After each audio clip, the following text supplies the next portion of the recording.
Let's go here and the Eagles, Philadelphia Eagles. Yep. Who have a meaningless game against the New York Football Giants on Sunday, right?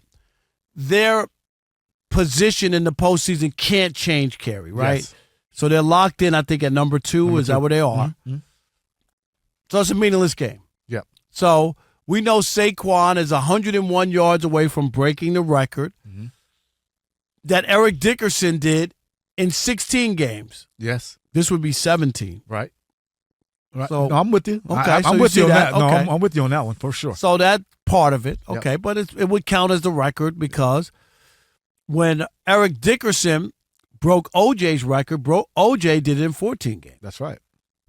Right. Okay. Yep. But here's the real thing. I think the Eagles are smart, and I think the Eagles are right. And I know people are like, oh, it's not fair. You know, Saquon's had this unbelievable year. He could set the record. It's within reach or whatever. But what is the big goal? The big goal is to make a run and a chance to win a Super Bowl. Of course. Number two is this isn't Saquon on an island. Because you can't rest the other starters and put in the second and third string for him to try to get it. So everybody has to play. 100%. Right? Yes. Kerry, what if you lose a tackle or two trying to get this record in a meaningless game? Mm-hmm. There's no bye, no extra week for them to rest. They play the following week. That's right. Okay? Yeah. So it's not just him. It's the starters. If you're going to go for everybody has to play. 100%. And even just that's why I think it makes sense. Even just for the team chemistry, if he was to play and the other guys weren't playing, like obviously the optics look bad. We all know what you're doing. And if it was the other way around, the other starters were playing and he wasn't playing, it would look bad as well. So you just have to take into consideration the optics for your team and what that looks like. The Eagles are making the right decision. I do understand people wanting to see it happen.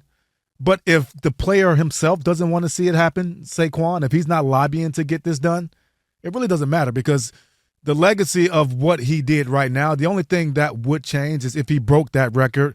Obviously, he's going to be in the record books, and we will always look back and say he went over 2,000 yards. Saquon Barkley broke the record, right? And so I think for his legacy moving on, 5-10 years out of the game, people aren't going to say, man, Saquon had a great year that year. He had 1,900 yards or whatever. Like, it'll be talked about as a footnote.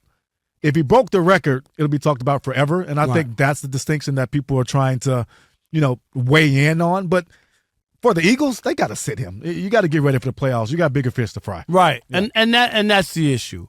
I get it. People want to see that. Oh, I can't believe they're not going to play him. Yeah. Man, and football. Chance somebody could get hurt. One play. And if Saquon, just say Saquon. Yeah.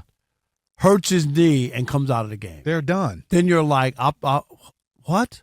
Yeah, they're done. What were we doing? Then Yes. you would say the coach is dumb. How could they be playing him? Like you're setting yourself up. The Chiefs have they've already shown up the number. They're not playing Patrick Mahomes. No. For what? What would be the reason? There's no reason. Oh, well, we don't want to lose the last game of the year. We lost only one. We only want to have one. Nobody cares about that. Were you undefeated? Now, if you had a chance to go undefeated, that's different. That is different. That's a team thing, too, though. That's a team thing. That's totally different. Exactly. And the same thing, in a game against the Giants, you don't know. The Giants, they might have, and you know this, he ain't doing it against us. 100%. We going for him. We gonna make him feel it or whatever.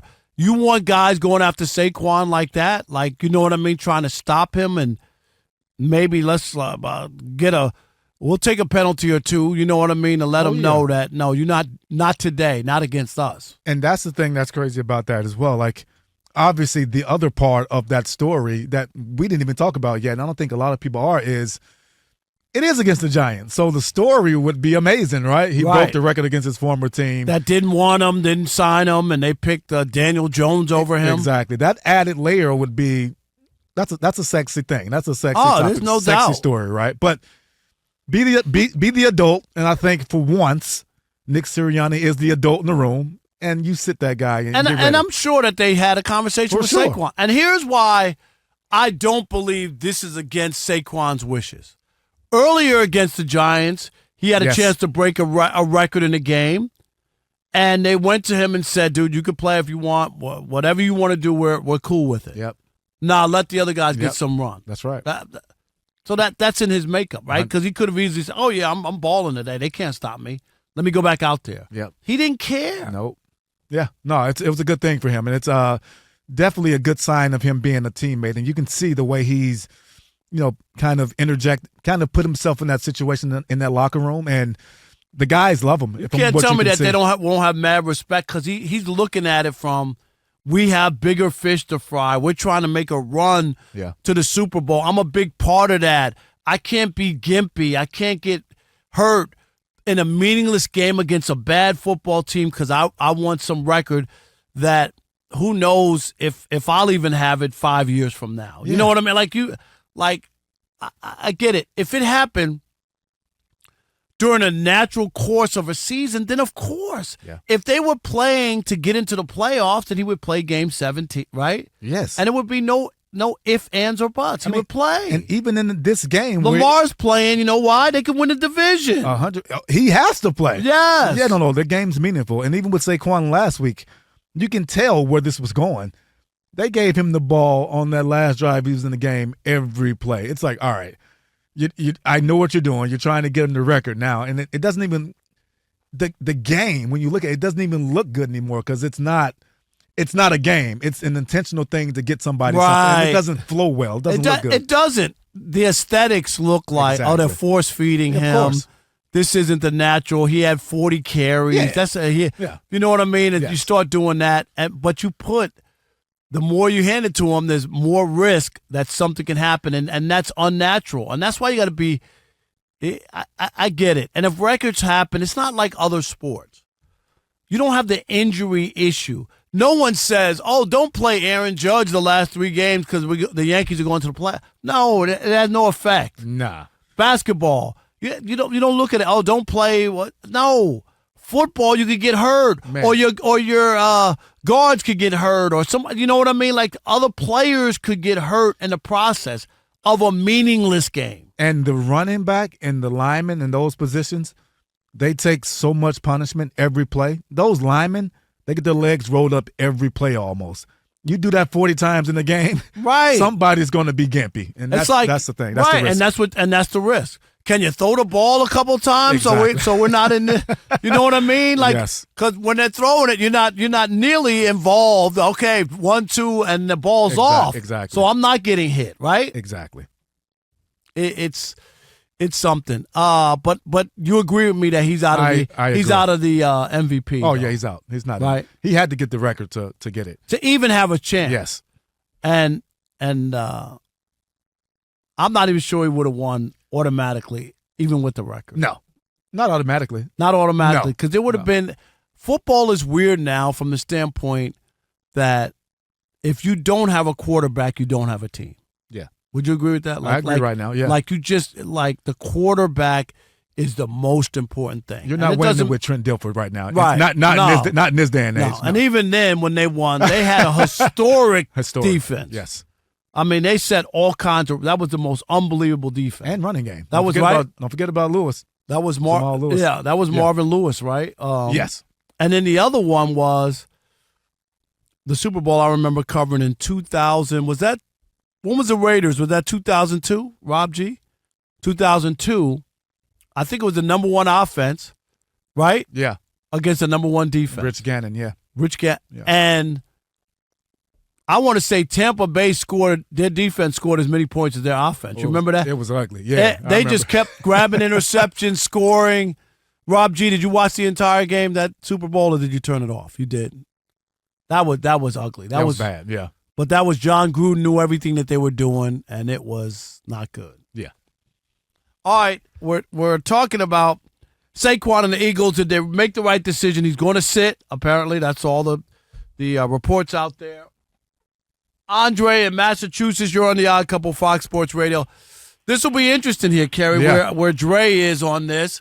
He's a team guy. He's about winning, but did the Eagles do the right thing, Dre? Happy New Year.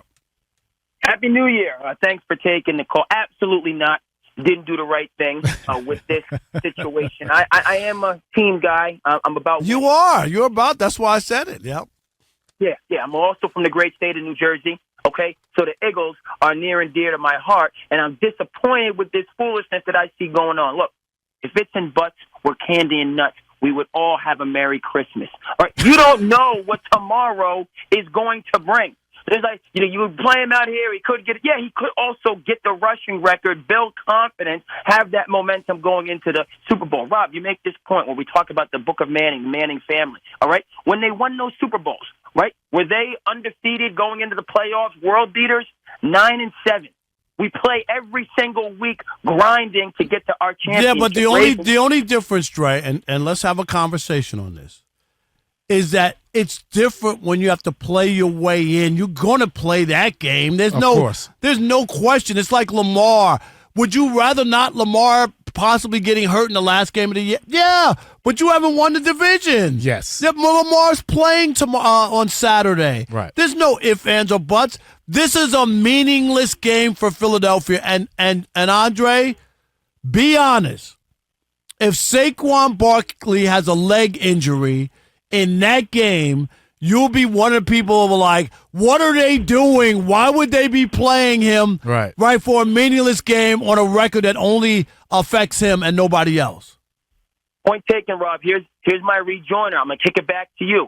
No, I wouldn't. This is why I love Dan Campbell. This is why I love the Detroit Lions. You play to win the game. We're going out. We're going for it. And these other things. The Lions would have been in the Super Bowl for the first time in their franchise history if Dan Campbell would have taken some field goals when his team was getting skunked in the second half. Yep. Come on, Dre. That sounds good. Oh, Dan. Dude, if you would have told me at the end of that game the Lions would have had a chance to kick a field goal to go to the Super Bowl had he taken some points earlier. Come on, man, Dre. He cost them. He knows he did last year. Okay, Rob. If the receivers, I see what you're saying, but those plays that he went for, they were there. His receivers dropped the ball. That's my feeling. You can say in the scope of time, but those plays were there. They had the opportunity. That's my thing with Saquon. You have the opportunity. If it's not working, like what happened with Gentry when he ran into the brick wall yesterday and it wasn't going for him, then you stop it. But give him the chance is my feeling. Thanks so much for taking the call. Happy New Year. All right, Andre. Appreciate it. Yeah, the stuff about Dan Campbell and the way that he's hyper aggressive, like sometimes, I hate to say the word, but sometimes just a little stupid and a little obnoxious reckless with what he's doing, right? Like he's trying to live up to this persona or whatever that he's. And sometimes you got to like people should look at the Kansas City Chiefs.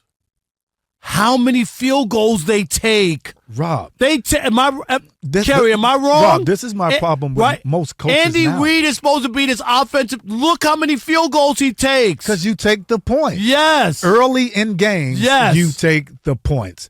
Look at this game, the Arizona State game today. Arizona State and Texas. Arizona State were moving the ball up and down the field all game. They ended up in the first half with 6 points. They turned the ball over twice in the red zone on downs, trying to go for it instead of taking points.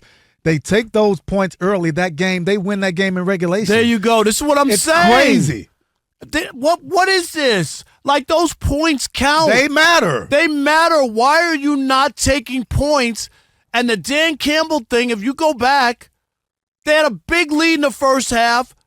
They're marching the ball. They were moving the ball in the second half, and they kept coming away with nothing.